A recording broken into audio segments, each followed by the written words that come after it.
Selasa, 10 Juni 2025. Malam itu, langit Osaka tampak tenang.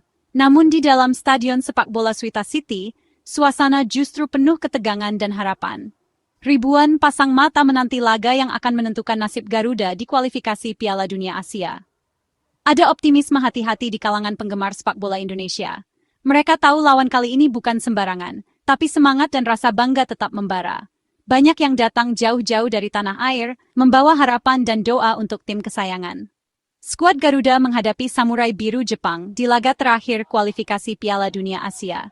Ini bukan sekadar pertandingan, tapi juga pertaruhan harga diri dan mimpi jutaan rakyat Indonesia. Jepang sudah pasti lolos, tapi bagi Indonesia, ini ujian besar, kesempatan menutup kampanye dengan terhormat.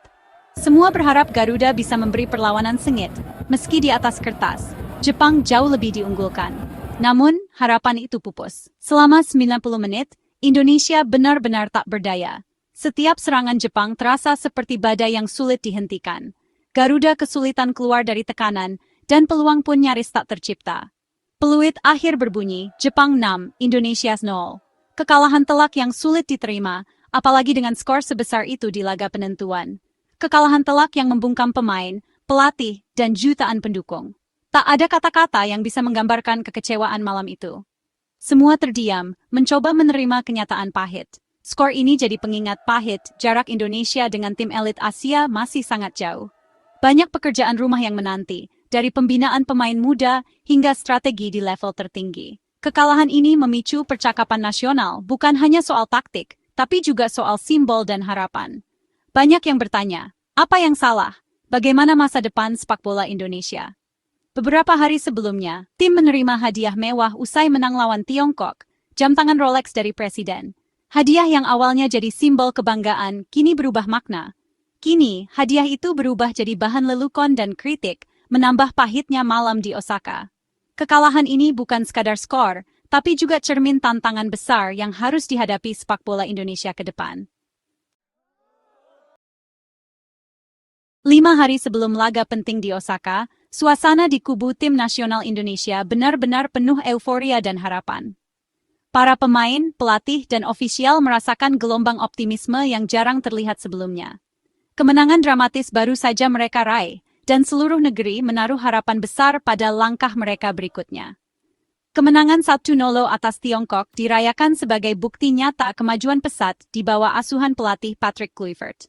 Gol tunggal yang tercipta bukan hanya membawa kemenangan, tapi juga membangkitkan rasa percaya diri seluruh tim dan bangsa.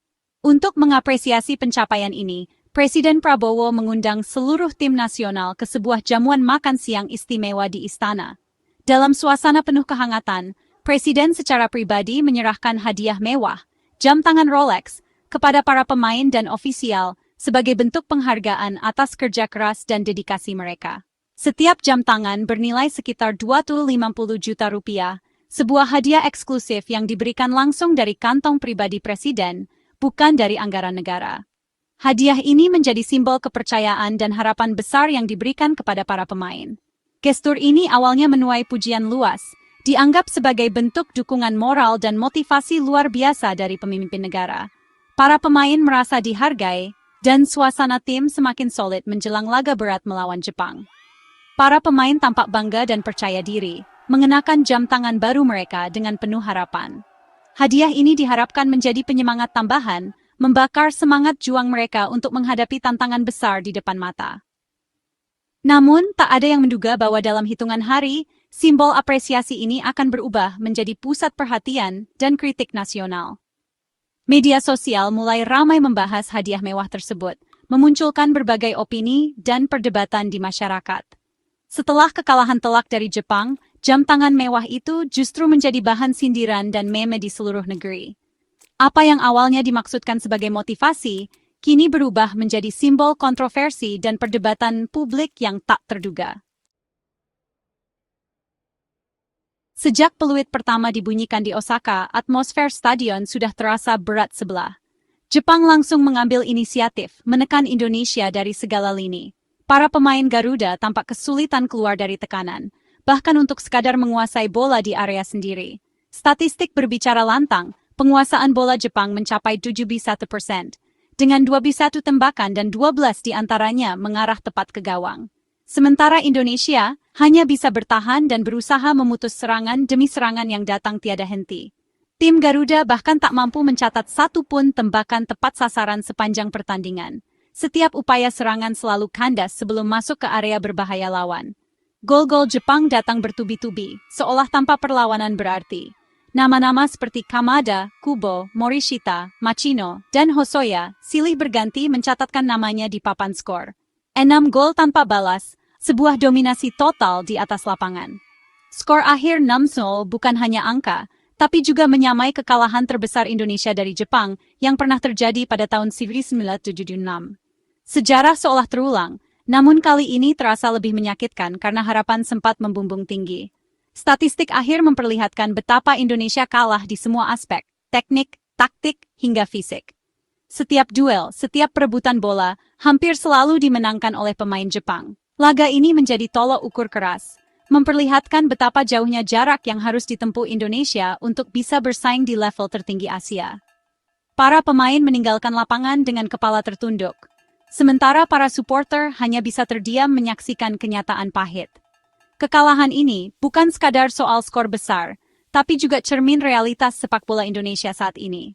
Di media sosial, gelombang kekecewaan dan harapan untuk perubahan mengalir deras. Malam yang awalnya penuh harapan berubah menjadi malam penuh statistik menyakitkan.